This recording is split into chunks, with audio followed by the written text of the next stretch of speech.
కారం 7 పచ్చిమిర్చి, ఒక 5-6 వెల్లుల్లి పొట్టు తీసి వేసుకోవాలి. చిన్న అల్లం ముక్క ఇలాగా ఒలుచుకొని వేసుకోవాలి. కడుక్కొని కొద్దిగా కరివేపాకు కడిగి కొత్తిమీర వేసుకోవాలి. ఇది కచ్చాపచ్చగా మిర్చి పట్టుకుంది.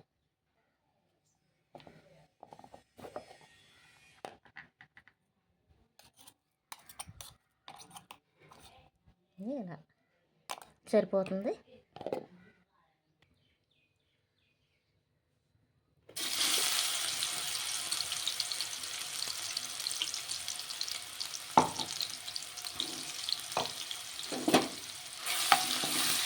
ఇది పచ్చివాసన పోయేంత వరకు ఇలాగా ఫ్రై చేసుకోవాలి.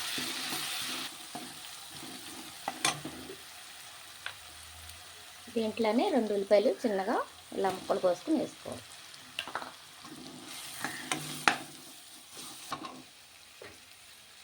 2 కరివేపాకు రెమ్మలు వేసుకోవాలన్నమాట. ఈ ఉల్లిపాయ బాగా ఫ్రై అయ్యేదాకా ఫ్రై చేసుకోండి, బాగా మగ్గేదాకా. కొద్దిగా పసుపు, 2 స్పూన్లు సాల్ట్,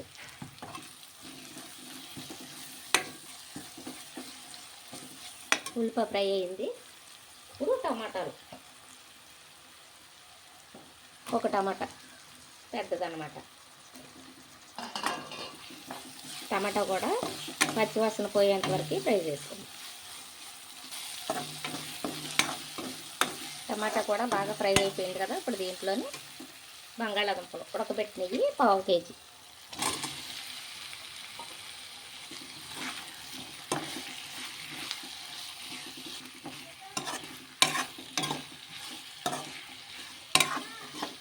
ఏమ్మా వస్తున్నా.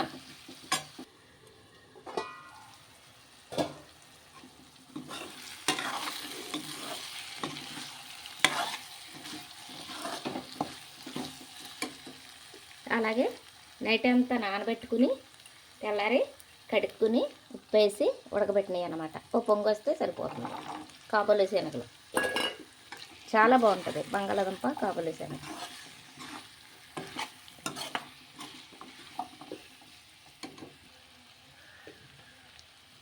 అలాగే 1 స్పూను కారం సరిపోతుంది. పచ్చిమిరపకాయ అల్లం వేసుకున్నాం కదా, 1 స్పూన్ అయితే సరిపోతుంది.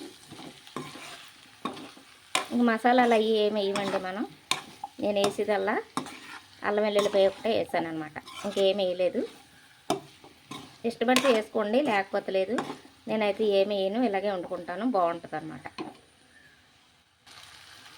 అలాగే 1 గ్లాస్ నీళ్ళు సరిపోతాయి, ఉడికించుకుంటే సరిపోద్ది. ఈ గ్లాస్తో గ్లాసుడు.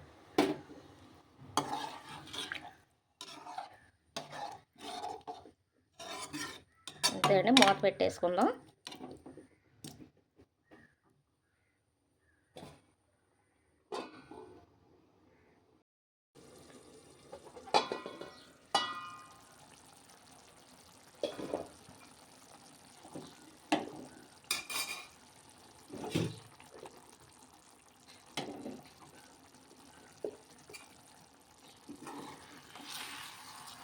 అయిపోయింది కూర అండి. ఇదే స్టేజ్లో ఉన్నప్పుడు మనం కట్టేసుకోవాలి.